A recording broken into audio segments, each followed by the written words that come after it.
Gujarat high court તરફથી ભરતીની એક નવી રિક્રુટમેન્ટ એક નવી નોટિફિકેશન ફાઇનલી આવી ગઈ હતી. ઘણા દિવસો પહેલાં લગભગ એને પણ 15 દિવસો થઈ ગયા છે, છતાં પણ હજી લગભગ 6 થી 7 દિવસો આ ભરતીને અરજી કરવા માટે બાકી છે. ઉમેદવારો, જો તમે ગુજરાત હાઈકોર્ટના અંદર jobs specially government related notification નોકરી કરવા માંગો છો, અપડેટ મેળવવા માંગો છો કે ગુજરાત હાઈકોર્ટની ભરતી રિક્રુટમેન્ટ માટેની કોઈ પણ અપડેટ એક્ઝામ રિલેટેડ છે, ભરતી માટેની છે, આ ઉપરાંત પ્રોવિઝન આન્સર કીની છે, અરજી કઈ રીતથી કરી શકાય, એપ્લાય કઈ રીતથી કરી શકાય, ફોર્મ ક્યાંથી ભરવું, એના રિલેટેડ માહિતી મેળવવા માંગો છો તો આપણા પ્લેટફોર્મને જરૂરથી આજે જ જોઈન કરી લેજો, જેથી ગુજરાત હાઈકોર્ટની રિક્રુટમેન્ટ રિલેટેડ સ્પેશિયલી 2025માં આવનારી અપડેટ તમને મળતી રહે. તો આજની આ અપડેટ ગુજરાત હાઈકોર્ટ તરફથી જાહેરાત ક્રમાંક RC 1434/2025 સ્પેશિયલી ડ્રાઈવર માટેની છે. ગુજરાત હાઈકોર્ટ રિક્રુટમેન્ટ 2025 આવે છે ડ્રાઈવર માટેની આ ભરતી. વેબસાઇટ hc-ojas.gujarat.gov.in તથા ગુજરાત highcourt.nic.in આ બે વેબસાઇટ છે. આજની આ વિડીયોની નીચે લિંક મળશે, બંને પર જઈને તમે ચેક કરી શકો છો કે વાત સાચી છે કે ખોટી. ગુજરાત રાજ્યના જિલ્લાઓના ન્યાયાલયોમાં ડ્રાઈવર માટેની આ સીધી ભરતી છે. વાત કરીશું, જેમ વાત થઈ, ઓનલાઈન અરજી કરવાની શરૂઆત ઓલરેડી 15 દિવસ પહેલાં એટલે કે 16 મેના રોજ થઈ ગઈ છે બપોરે 12 વાગ્યાથી. હજી પણ દોસ્તો 6 દિવસ બાકી છે, એટલે કે 6 જૂન સુધી તમને તક મળે છે ગુજરાત હાઈકોર્ટમાં ડ્રાઈવરની ભરતી માટેની તકનો. રાત્રિના 12 વાગ્યા પહેલાં તમે અરજી કરી શકશો. યોજાનાર પરીક્ષાનો સંભવિત કાર્યક્રમ 6 જુલાઈ એટલે કે 1 મહિના પછીનો છે. અંદાજિત ડ્રાઇવિંગ અને સ્કિલ્ડ ટેસ્ટ છે તે ઓગસ્ટ 2025માં લેવાશે. તો દોસ્તો ઓગસ્ટ સુધીમાં તો આ ભરતીની લગભગ મોટી અપડેટ પણ આવી જશે. સમયસર ઓનલાઈન કરવી હિતાવત છે, ફરજિયાત છે, જેથી કરીને આગળ જતાં કોઈ પણ પ્રોબ્લેમ ના થાય. દોસ્તો ડ્રાઈવરની આ જે ભરતી છે તેમાં 86 જગ્યાઓ પર ભરતી છે, તમારે ધ્યાન રાખવાનું છે. 86 જગ્યાઓને આપણે ડિવાઇડેડ કરીએ. સૌથી પહેલાં પુરુષોની વાત કરીશું તો જનરલ કેટેગરીમાં 64 જગ્યાઓ છે, SC કેટેગરીમાં 4, STમાં 5, SCBC 12 જગ્યા અને EWSમાં 1 જગ્યાઓ છે. મહિલાઓની વાત કરીએ, ઓપન કેટેગરીમાં 8 જગ્યા એલાઉટ કરવામાં આવી છે, SC કેટેગરીમાં 1 પણ જગ્યા નથી, STમાં 1, SCBCમાં 0, જ્યારે EWSમાં 0 જગ્યાઓ છે. કુલ જગ્યાઓ પૈકી એક્સ સર્વિસમેન માટે 1 જગ્યા રિઝર્વડ રહેશે. ઉપરોક્ત દર્શાવેલ 86 જગ્યાઓમાં જિલ્લા દીઠ જુદા જુદા સંવર્ગમાં ખાલી જગ્યા દર્શાવતું પત્રક એનેક્ઝર એમાં દર્શાવેલ છે. સંખ્યામાં ફેરફાર કરવાનો અધિકાર ફાઇનલી ગુજરાત હાઈકોર્ટનો રહેશે, નામદાર હાઈકોર્ટનો રહેશે. ઉમેદવારોએ એને ધ્યાન લેવાનું રહેશે. તો ડ્રાઈવરની ફરજ અને કામગીરીનો પ્રકાર જોતા શારીરિક અશક્ત ઉમેદવારો, PWD કેટેગરીના ઉમેદવારો અરજી કરી શકશે નહીં. પગાર ધોરણ 19,900 થી 63,200 પ્રમાણે રહેશે. તો ઉમેદવારોએ આની નોંધ લેવાની છે.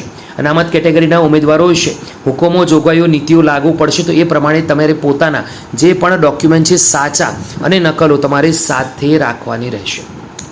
યોગ્યતા અને લાયકાતની વાત કરીએ તો ઉમેદવાર સરકાર માન્ય બોર્ડમાંથી ધોરણ 12 કે તેને સમકક્ષ લાયકાત ધરાવતા હોવા જોઈએ. ઉમેદવાર જે તે સમયે 3 વર્ષ જૂનું માન્ય લાઇટ અથવા તેથી હેવી મોટર ડ્રાઇવિંગ લાયસન્સ ધરાવતા હોવા જોઈએ. ઉમેદવાર વાહન વ્યવહારને લગતી નિશાનીઓ, ઇશારા જેવી કે ટ્રાફિક સાઇન, ટ્રાફિક સિગ્નલ, હાથના ઇશારા તેમજ વાહનની જાળવણી, સાર સંભાળ અને મરામત વગેરેને લગતું પાયાનું જ્ઞાન ધરાવતા હોવા જોઈએ. વાહનની મરામત અને મિકેનિઝમ અંગેની આવડત હોવી જોઈએ. પુરુષ ઉમેદવાર 162 સેન્ટીમીટર ઊંચાઈ ધરાવતા હોવા જોઈએ. અનુસૂચિત જનજાતિના ઉમેદવારો 158 સેન્ટીમીટર ઊંચાઈ ધરાવતા હોવા જોઈએ. ઉમેદવાર 5 સેન્ટીમીટર છાતી ફૂલાવ્યા બાદ 84 સેન્ટીમીટરથી ઓછી છાતી ધરાવતા હોવા જોઈએ નહીં. સ્ત્રી ઉમેદવાર 158 સેન્ટીમીટર ઊંચાઈ ધરાવતી હોવી જોઈએ. અનુસૂચિત જનજાતિના સ્ત્રી ઉમેદવાર 155 સેન્ટીમીટર ઊંચાઈ ધરાવતા હોવા જોઈએ. ઉમેદવાર ચશ્મા સહિત કે ચશ્મા રહિત એકંદરે સ્પષ્ટ અને તંદુરસ્ત દ્રષ્ટિ ધરાવતા હોવા જોઈએ તથા ઉમેદવારોને રંધ અંધોની ખામી હોવી જોઈએ નહીં. ડ્રાઈવરની ફરજ અને કામગીરીનો પ્રકાર જોતા ઉમેદવાર ત્રાસી નજર, ઝામર અને અથવા એક જ આંખ કાર્યરત કે આંખની અન્ય કોઈ પણ ખામી ધરાવતા હોવા જોઈએ નહીં.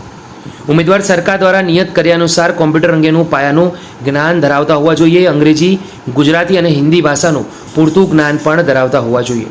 અનુભવની વાત કરીએ તો ઉમેદવાર સરકારી, ખાનગી સંસ્થા કે કોઈ વ્યક્તિ સાથે ડ્રાઇવિંગનો અંદાજે 5 વર્ષનો અનુભવ હોવો જોઈએ. ઉમેદવારોની એજ ગણી શકાય તો 23 વર્ષથી ઓછી અને 33 વર્ષથી વધારે હોવી જોઈએ નહીં. વયમર્યાદામાં છૂટછાટની વાત કરીએ તો સામાન્ય ઉમેદવારો એટલે કે ઓપન કેટેગરીમાં કોઈ છૂટછાટ રહેશે નહીં, જ્યારે અનુસૂચિત જાતિ, અનુસૂચિત જનજાતિ, સામાજિક શૈક્ષણિક પછાત વર્ગ, આ ઉપરાંત EWS કેટેગરીમાં ફક્ત ગુજરાતના મૂળ ઉમેદવારો માટે 5 વર્ષની છૂટછાટ, મહિલા ઉમેદવારોને પણ 5 વર્ષની છૂટછાટ છે.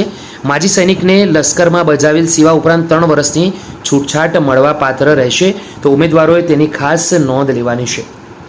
પરીક્ષા ફી અને ફી ભરવાની બાબતની વાત કરીએ તો hc-ojas.gujarat.gov.in ઉપલબ્ધ પેમેન્ટ ઓપ્શનના SBI e-પેના માધ્યમથી પરીક્ષા ફી ચૂકવણી કરી શકશે. ઓપન કેટેગરીમાં 1000 રૂપિયા ફી રહેશે પ્લસ બેંક ચાર્જિસ, જ્યારે અન્ય કેટેગરીના ઉમેદવારોએ ₹500 પ્લસ બેંક ચાર્જિસ આપવાના રહેશે. આ ઉપરાંત ઓનલાઈન પેમેન્ટ ઇન્સ્ટ્રક્શન તમારે વાંચી લેવાની છે, જેથી કરીને ફી ભરવાની રીત છે એ તમને સમજ પડી જાય. પરીક્ષા ફી, પરીક્ષાનું માળખું, એક્ઝામ પેટર્ન કઈ રીતની રહેશે તો હેતુલક્ષી પ્રકારની લેખિત પરીક્ષા MCQ 50 ગુણ રહેશે, જ્યાં 45 મિનિટ આપવામાં આવશે. ડ્રાઇવિંગ સ્કિલ અને ડ્રાઇવિંગ ટેસ્ટની વાત કરીએ તો ત્યાં કુલ ગુણ 100 રહેશે, તો ઉમેદવારોએ તેની જાણકારી રાખવાની રહેશે. હેતુલક્ષી પ્રકારની લેખિત પરીક્ષાની વાત કરીએ તો હેતુલક્ષી પ્રકારની લેખિત પરીક્ષા કુલ 50 ગુણની છે, જે કોમ્પ્યુટર બેઝડ ટેસ્ટ એટલે કે CBT માધ્યમ દ્વારા લેવામાં આવશે, જેમાં હેતુલક્ષી પ્રકારના કુલ 50 પ્રશ્નો, દરેકનો 1 ગુણ રહેશે. ગુજરાતીમાં પરીક્ષા રહેશે. ખોટા ઉત્તર દીઠ અથવા એકથી વધારે ઉત્તર પસંદ કરવા બદલ 0.33 નકારાત્મક ગુણ રહેશે. પરીક્ષાનો સમયગાળો 45 મિનિટ રહેશે. 50 ગુણ માટે 45 મિનિટ રહેશે, ખાસ ધ્યાન રાખવાનું છે. અભ્યાસક્રમની વાત કરીએ તો પહેલો વિષય ગુજરાતી ભાષા, બીજો સામાન્ય જ્ઞાન, રોજબરોજની ઘટનાઓ અને ગુજરાતનું ભૂગોળ, ત્રીજું છે પાયાનું ગણિત, ચોથું છે વાહન મોટરનું પાયાનું જ્ઞાન, પાંચમું છે વાહન મોટરના કાયદાને લગતું પાયાનું જ્ઞાન અને છઠ્ઠું છે ટ્રાફિક રૂલ્સ. આટલી માહિતી તમને હોવી જોઈએ.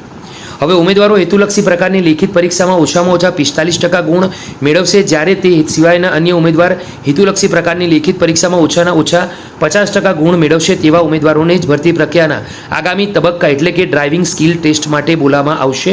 તો ઉમેદવારોએ ખાસ ધ્યાન રાખવાનું છે. હેતુલક્ષી પ્રકારની લેખિત પરીક્ષા અમદાવાદ ખાતે લેવી કે અન્ય જિલ્લા કક્ષાએ લેવી તે ઉમેદવારોની સંખ્યાના આધારે નક્કી કરવામાં આવશે. તો ઉમેદવારોએ તેનું ખાસ ધ્યાન રાખવાનું છે.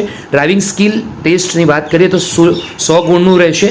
ડ્રાઇવિંગ સ્કિલ ટેસ્ટ હાઈકોર્ટે નક્કી કરેલ ધારાધોરણ મુજબ લેવાશે, જેમાં starting, forward driving, turning, overtaking, reversing, parking, car mechanism, સામાન્ય દૃષ્ટિકોણ, સુરક્ષા જવાબદારી, રીતભાત વલણ. ડ્રાઇવિંગ સ્કિલ ટેસ્ટ અમદાવાદ અથવા જિલ્લા મુખ્ય મથક ખાતે લેવામાં આવશે. પસંદગી યાદીમાં સ્થાન મેળવેલ માટે ડ્રાઇવિંગ સ્કિલ ટેસ્ટમાં ઉમેદવારોએ ઓછામાં ઓછા 80 ગુણ એટલે કે A ગ્રેડ મેળવવાનો છે. પસંદગીના સંબંધિત વાત કરીએ તો અહીંયા ઓનલાઈન અરજી સમયે નિમણૂક માટે કોઈપણ 3 જિલ્લાની ઉતરતા ક્રમમાં પસંદગી કરવાની રહેશે. એકવાર અરજી ફોર્મ કન્ફર્મ થઈ ગયા બાદ ઉમેદવાર પસંદ કરેલ 3 જિલ્લા સંબંધિત સુધારા અંગેની કોઈપણ પ્રકારની અરજીને કોઈપણ તબક્કે ધ્યાનમાં લેવામાં આવશે નહીં. તો ઉમેદવારોએ આ વાતને ધ્યાનમાં લાવવાની રહેશે. તો 6 પેજની ઓલમોસ્ટ દોસ્તો વાત થઈ ગઈ છે. 11 પેજની આ અપડેટ છે. બાકીની અપડેટ તમે જાતે પણ વાંચી શકશો, આઈડિયા આવી જશે. ઓનલાઈન અરજી કઈ રીતથી કરવાની છે તેના વિશે જ માહિતી આપવામાં આવી છે. વિડીયો ગમ્યો હોય તો લાઈક કરો, બીજા સુધી શેર કરો. ફરીથી મળીશું દોસ્તો. ત્યાં સુધી ગુડ બાય, ટેક કેર, જય હિન્દ.